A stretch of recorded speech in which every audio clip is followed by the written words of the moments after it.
आता तुम्ही सांगितलं की प्रति सरकारची सुरुवात झाली आहे. प्रति सरकार म्हणजे नेमकं काय होतं, त्याची गरज का भासली त्यावेळेस?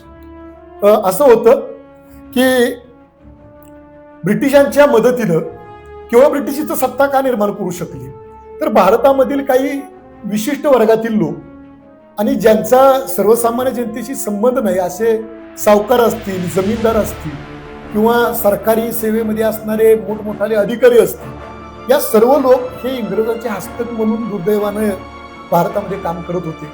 तीच परिस्थिती महाराष्ट्रामध्ये देखील होती. आणि हे जे लोक होते, हे लोक काही गुंडपुंड आपल्या पदरी पाळायचे आणि असे गुंडपुंड लोक आपल्या पदरी पाळून त्यांच्या मदतीनं दहशत गावामध्ये खेड्यांमध्ये निर्माण करायची. त्याच्या जोडीला सरकारची यंत्रणा होती, सरकारचे पोलीस होते आणि मग इथे एका झुंडशाहीचं रूप खेडेगावांमध्ये निर्माण झालेलं होतं. या झुंडशाहीला कोणीतरी थांबवणं गरजेचं होतं. आणि मग छत्रपती शिवाजी महाराजांचा आदर्श हे कांचे नाना पाटलांचे कायमच राहिलेले आहे.